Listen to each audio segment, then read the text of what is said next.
गंगा के घाट पर गरीबी से जूझ रहा कासिम जिंदगी से हार चुका था।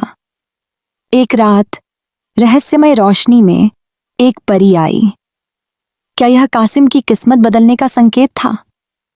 तो चलिए देखते हैं एक गरीब लड़के और एक जादुई लड़की की अनकही कहानी। घने कोहरे की चादर ओढ़े बनारस के पुराने घाट के किनारे सूरज की पहली किरण का इंतजार कर रहा था कासिम। उसकी उम्र मुश्किल से 20 साल रही होगी, लेकिन उसकी आंखों में सदियों का दर्द समाया हुआ था। गरीबी ने उसके बचपन को छीन लिया था। माँ बाप एक हादसे में चल बसे थे और अब वह इस बेरहम दुनिया में बिल्कुल अकेला था।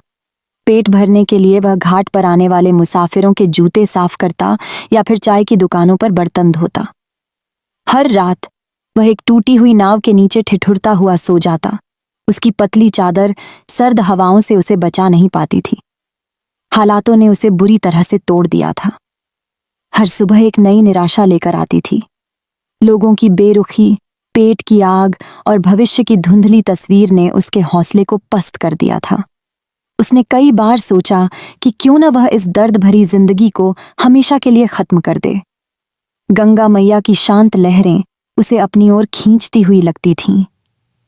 एक सर्द रात जब आसमान में अनगिनत तारे टिमटिमा रहे थे और गंगा का पानी रहस्यमय चमक बिखेर रहा था, कासिम नाव के नीचे बेजान सा लेटा हुआ था। उसकी आंखें नम थीं और दिल उम्मीद खो चुका था। तभी उसने एक अजीब सी रोशनी देखी। गंगा के पानी से उठती हुई एक धुंधली सी आकृति उसकी ओर बढ़ रही थी। डर और आश्चर्य से उसकी सांसें थम गईं। धीरे धीरे वह आकृति और स्पष्ट हुई। यह एक सुंदर लड़की थी, जिसकी आंखें तारों की तरह चमक रही थीं और जिसके चारों ओर एक हल्की सी सुनहरी आभा थी। उसके बाल हवा में लहरा रहे थे, मानो उनमें कोई जादुई शक्ति हो। कासिम उसे देखता ही रह गया, जैसे कोई सपना देख रहा हो। तुम कौन हो? कासिम डरते हुए फुसफुसाया। उस लड़की की आवाज मधुर थी, जैसे किसी कोयल की आवाज। मैं तुम्हारी इच्छाओं की परी हूं कासिम। मैंने तुम्हारे दुख और तुम्हारी निराशा को सुना है। कासिम को विश्वास नहीं हुआ। एक परी और वह भी एक लड़की? क्या यह सच हो रहा था?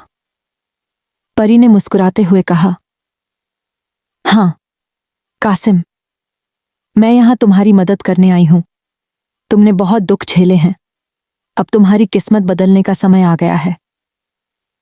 बोलो, तुम्हारी क्या इच्छा है? कासिम कुछ देर तक हक्का बक्का रहा।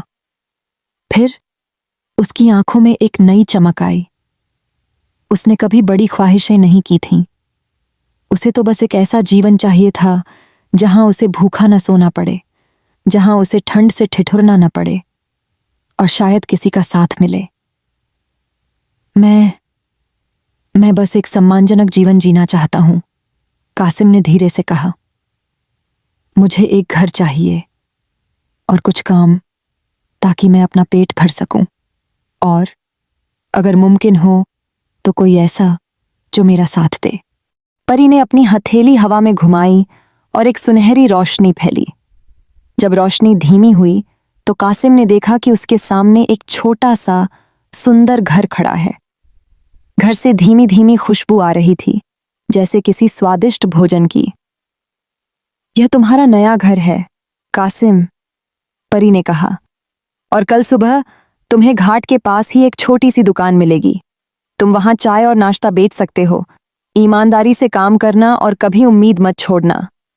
कासिम की आंखों में आंसू आ गए, लेकिन इस बार ये आंसू दुख के नहीं, खुशी के थे।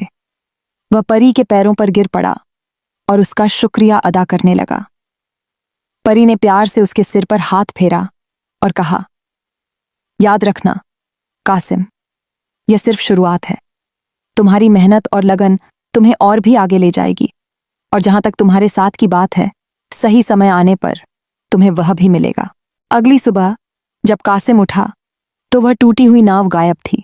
उसकी जगह एक छोटा सा प्यारा घर खड़ा था, जैसा परी ने कहा था, और घाट के पास उसे एक नई छोटी सी चाय की दुकान मिली। कासिम ने कभी पीछे मुड़कर नहीं देखा। उसने ईमानदारी और मेहनत से काम किया। उसकी चाय और नाश्ता लोगों को बहुत पसंद आया और धीरे धीरे उसकी दुकान चलने लगी। कुछ महीने बीत गए। कासिम अपनी नई जिंदगी में खुश था, लेकिन कहीं ना कहीं उसे उस परी का इंतजार था जिसने उसकी मदद की थी। एक दिन जब वह अपनी दुकान पर काम कर रहा था, उसने देखा कि वही लड़की उसकी दुकान की ओर आ रही है। तुम वही परी हो? कासिम हैरान होकर बोला। परी ने मुस्कुराते हुए कहा, हाँ कासिम, मेरा नाम रोशनी है, मैं तुम्हें देखने आई हूं। रोशनी अक्सर कासिम की दुकान पर आने लगी। वे घंटों बातें करते, एक दूसरे को समझते। धीरे धीरे कासिम को रोशनी से प्यार हो गया। उसे लगता था जैसे रोशनी सिर्फ उसकी मददगार परी नहीं बल्कि उसकी रूह का हिस्सा है। एक दिन कासिम ने हिम्मत करके रोशनी से अपने दिल की बात कह दी।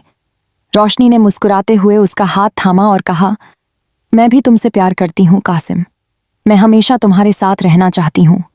कुछ समय बाद कासिम और रोशनी ने शादी कर ली।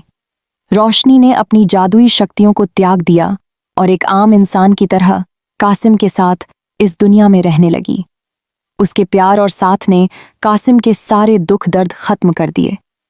वे दोनों खुशी खुशी अपना जीवन बिताने लगे और कासिम ने कभी उस रात को नहीं भुलाया जब एक परी लड़की के रूप में उसकी जिंदगी में आई और उसे खुशियों से भर दिया। तो दोस्तों, आपको कासिम और रोशनी की यह रहस्यमयी कहानी कैसी लगी? क्या आपको लगता है कि दुनिया में आज भी ऐसे चमत्कार होते हैं? अपनी राय और विचार हमें नीचे कमेंट बॉक्स में जरूर बताएं। अगर आपको यह वीडियो पसंद आया हो तो इसे लाइक करें, शेयर करें और हमारे चैनल को सब्सक्राइब करना न भूलें ताकि ऐसी ही और दिलचस्प कहानियां आप तक पहुंचती रहें। आपका प्यार और समर्थन ही हमें ऐसी और वीडियो बनाने के लिए प्रेरित करता है। धन्यवाद।